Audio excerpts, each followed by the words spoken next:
In this video, we're going to talk about something that has been plaguing the Mythic Plus community in the Pug world for a very long time. And this is a very difficult discussion to have because it's not a simple case of like, oh, this is right and this is wrong. There is an enormous amount of nuance here, and there is obviously great points on both sides. But the way it comes to a confluence here in the Pug world is what is kind of concerning to me. It's something that I just don't fully understand the mentality of, especially from somebody who pugs a lot. But it is a thought-provoking problem, and I'm very interested on having a mature discussion about this here, nuanced positions on both sides, and I'd love to hear what you guys think about this. Now, before we do anything, this is Neo. This is a guy who had serious anxiety about Mythic Plus and just pugging in general, I think, for a long time. Hanging it, he always would come in the streams like, I'll never be able to do this, never be able to do that, blah, blah, blah. He's basically defeating himself here. He is now doing a 15 fortify, which I think by his admission would be an incredible feat. Big part of the conversation, we did a review on his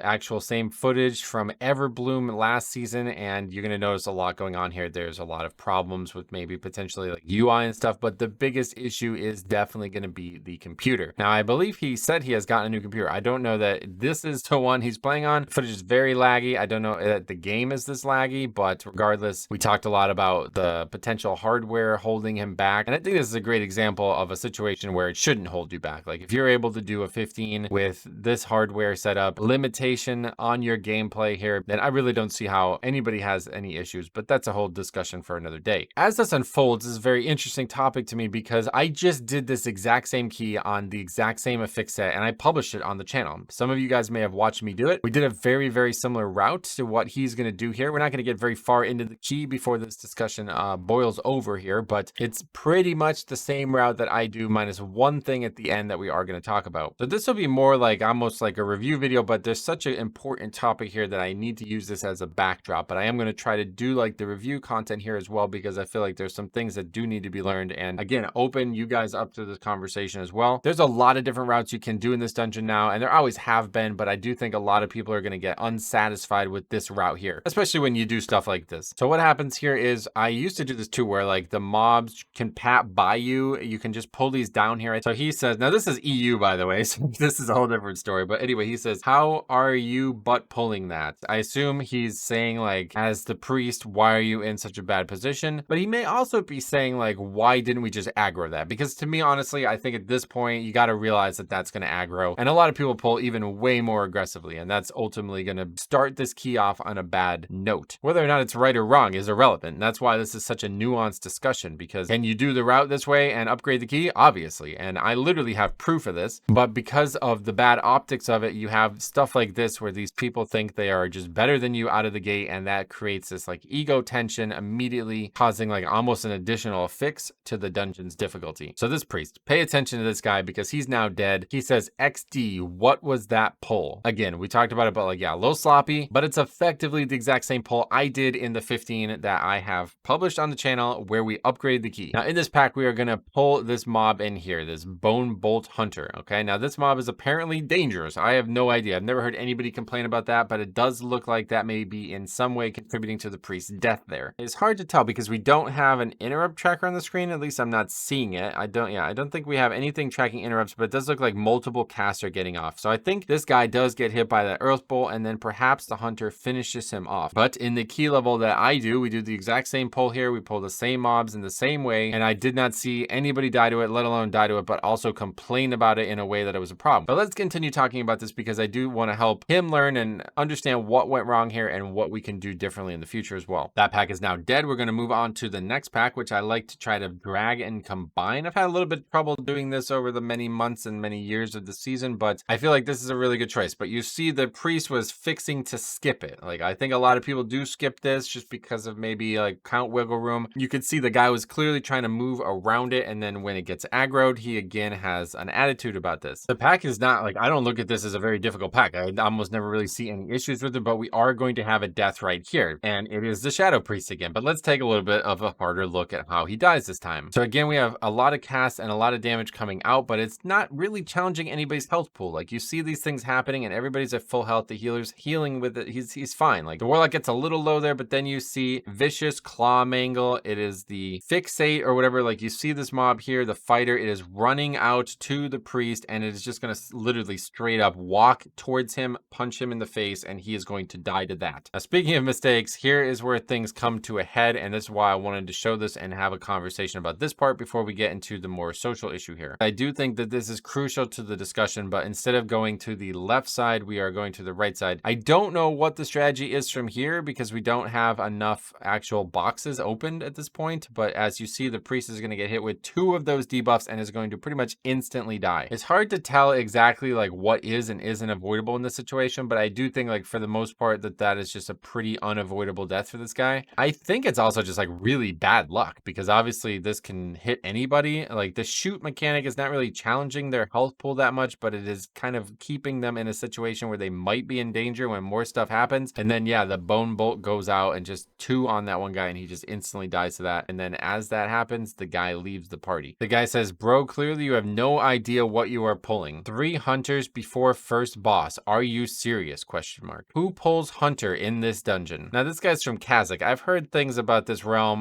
You guys tell me what your thoughts are on the Kazakh realm. He says, bro, go watch some route. Then Neo replies, nah, stop pugging, mater. I love mater, by the way. It's better than mate. He's pretty upset, and I don't blame him because obviously, you know, this could be a very big key for him, and especially because we have the footage, like we can actually compare what's going on in this dungeon compared to mine. So here is the key I published, the 15 that we upgrade actually like relatively comfortably as well, even with some pretty bad errors in it along the way. And you see the timer here, 29:20. This pack is the exact same pack he just pulled. We did the exact same route up until this point. And as this pack is going to die, we're pretty much going to come down to, let's just say like 29 minutes, 29:05ish. It's going to be hard to tell because we go this way instead. But yeah, pretty much like 29 minutes as that pack dies. Now here we have his footage again. We will try to find the exact same moment when this pack dies to compare the timer. It is going to die as pretty much it's like kind of chained into the next pack. But as we see, pretty much 10 seconds still on the key. Like it is faster by 10 seconds. And so here's the actual like hard hitting discussion. Obviously, don't pull that pack. I think it's like the easiest solution to the actual problem you had here in this situation. But just think there's such a bigger talking point that like, yeah, let's just move on from that. If you guys want to give him tips on actual Death Knight or actual routing or something like that, feel free. But I would like the discussion to now be about this kind of like social situation here because I feel like there's a lot of nuance to it. So this guy, if you want to look him up, you can see that he has done like some 17s. Is actually like an alt of his. He has done some 17s. Now right out of the gate, check mark. I always say like if anybody's way higher score than the dungeon and they're doing a dungeon that they don't need, it's probably not somebody who actually cares about the dungeon. But there's more to that thought than just that. Usually I also feel like not only don't they care about the dungeon, but they're also going to try to exert their dominance over the people who do care about the dungeon when things go wrong. This is natural. This is like human nature. You can't really stop this. This is not anything that I would say anybody is doing wrong or selfishly or anything like that. This is just how life works. Go do it yourself to test it. Like, yeah, go do something that's lower progression than you and you'll see mistakes and immediately be upset with them. So just don't play with people like this. This is the easy solution that in that direction, like you just solve that problem by eliminating the ability for them to try to do it in the first place. But you would hope that somebody who's done higher keys, they would have something that they can offer you in a way that can help you improve. The guy clearly isn't trying to do that from the get-go, basically just kind of making fun of him, being very arrogant about that situation. Like he's not hanging his progression over the head of the group, but it's pretty clear that he's acting like he knows better than the tank in this situation. And that's why it's such a difficult conversation because is he right or is he wrong? There's no clear-cut answer here because yes, the dungeon can be done better. It can be done more optimally, but there's more decisions to make than just can it be done more optimally. That's why I think this is such an interesting conversation because like I said, I have the same route unfolding and we actually upgrade the key and nobody says a word. Nobody complains. There's even a million mistakes and nobody has anything bad to say about the dungeon. So it's clear to me that like you can upgrade keys in a variety of different ways. So why does this keep happening? Why does this unfold this way? And why, especially in the pug world, do people put themselves in this position? And it leads to this weird psychological battle that's unfolding here, which makes me wonder like why try to engage in it in the first place? If you're playing a DPS, especially somebody who's done 17s, you should understand that this key can be timed in multiple ways. In my experience, after like 6+ years of pugging, I've never seen this go well, not once, where somebody's kind of snarkily backseating the route, blaming the tank for things like this. It's just not productive. Like, are you in the key to upgrade it? If so, you're not really showing it. There's a way to salvage it. It's clearly salvageable, as we've shown. A lot of people are not doing keys with the right mindset. Like, they do not understand that there's 4 other people in the group. They all have their own ideas too. They all have a different experience than you've gotten to this point in a pug. And especially as a DPS, like frankly, a flavor of the month re-rolling DPS, it's in your best interest to just chill out and just let the tank do his best, especially when you approach it with like that aggressive, almost like negative connotation right out of the gate. All you're going to do is create an argument here, and you're just going to hurt your own progression. You're just going to make this key less likely to succeed. The next facet of the conversation to me is like, is what this guy's saying about this hunter mob truly accurate? Maybe in the keys that he does at the 17 level, it is accurate. And this is why it's such a difficult discussion to have. For a player like myself and like Neo who haven't done a 17, we don't know of the difficulty of what he's describing to us, so we cannot conceive of why it's an issue in his eyes. I mean, I think he's also kind of blowing it out of proportion. Other than that one pull where both mobs targeted him, it doesn't look like anybody takes any significant damage from this mob type. But whether or not it's truly dangerous is going to depend far too much on the difficulty of the dungeon to just like unilaterally say like, who pulls this mob? There's so many different levels and so much different nuance to this conversation. I just simply cannot see his side of it. And this is what really is tough about pugging at times, because you're all sitting there thinking like, all right, I have a good idea. I'm going to try this idea and we're going to succeed. And when all 5 people have that same idea and they're all on the same page, it's gorgeous. It looks so good. It looks like you're actually in a serious coordinated group, but it happens so infrequently, especially at this point in the game, that it's almost impossible to find. It's like become this diamond in the rough type thing where like, oh my God, look at everybody's actually interrupting. They're actually playing in cohesion and it looks so clean. But then when you have this situation where you're simply just starting off on a negative note, backseating the tank from the get-go, all you're doing in that situation is guaranteeing your failure. And this is a problem we talk about all the time with like leaving and this toxic mentality. It's just defeating yourself. And in this case, the guy probably doesn't care because it doesn't look like he needs this key. I don't understand why he's in the key in the first place, but it's worse than that. It's a lot worse than that, because not only does he rob himself of progression, if there was theoretical progression here for him, but he's robbing the community of the ability to improve on that. And if you watch how that unfolds, he's actually doubling down on that at the end, being very dismissive towards Neo's route. And like I said, whatever you want to say about that, feel free. But at the end of the day, we have proof that you can do a variety of routes and succeed in this dungeon. But because he's being so critical of it, you would hope that doing that would then encourage the tank to learn from that critique and improve. But by leaving in that way, you guarantee that he doesn't have the ability to improve, right? Like you set yourself up for this to continue to happen. And when everybody in the community interacts in this way, it's just no wonder that it happens, right? Like it's fated. It's in the stars for this to continue happening. People have this weird presupposition about what they want to be done. It doesn't happen. And then instead of trying to get them to be on their side about it happening in the future, they insult you and say like, oh, you're wrong. I'm now going to leave. So even if you as the person wanted to learn from this, you don't have the opportunity in front of you to learn from this. And because they were so hostile to you, you now have a negative feedback on it and you're less likely to care about their opinion on it. It is such a deep miasma that the pugging world is in. And I think this is why pugging is so interesting, because the psychology behind it is probably more interesting than the actual content and the progression at this point. I think this is a big part of why it can be so funny, because everybody's just like a ticking time bomb at times. But I do think that this conversation is a very interesting one. I'm very interested in hearing your thoughts. So specifically, feel free to comment on the behavior in this key. Do you think there's any redeemable quality to it? Do you think that the way the guy's presenting the information is in some way conducive to making somebody sympathetic to your concern? I think like most people would probably say no, but I am very interested in hearing some thoughts on it, especially anybody who thinks that this route is like a more problematic route than even we've shown, because we have upgraded it, like I said, on the 15 with pretty much the exact same polling structure in this front area. There's almost like this cloud hanging over these conversations too, where it's like mandatory for you to like be watching the top players play, as if somehow that's gonna be needed in the key you're doing. And I just don't really see that myself, nor do I really feel like I have the time or the drive for it or the passion for it. We had this conversation a couple weeks ago in the stream actually, and I think it's a very viable way to simply just do your best, and when a wall presents itself, work around that wall. But instead, I think a lot of the community is trying to get you to like know about the wall before you run into it, which I'm sure sounds ideal on paper, but I just don't think this is a conducive way to pug. Like I really cannot imagine that somebody who is behaving in this way, like the way the priest does, even if it was a less aggressive version, like a more tame, like a more like, I can't believe you're doing this route kind of thing, I can't imagine it's going to lead to success. Like, are people actually out there succeeding when they're treating other people this way, when they're not respecting like the potential difference in education level, in expectation of the tank, especially the tank, maybe even the healer too? Comment on all that. I'm very eager to hear your guys' thoughts on that. But otherwise, Regardless, thank you for watching. Hopefully more to come Mythic Plus wise. Maybe we'll get some funny stuff in this weekend still too. Otherwise, definitely back next week with streams. We got Tuesday, Wednesday, Thursday. Unfortunately, I will not be able to stream next Friday, so just giving you guys a heads up now, but we will definitely be back with some more Mythic Plus one way or the other. So thank you for watching. We will see you guys in the next video.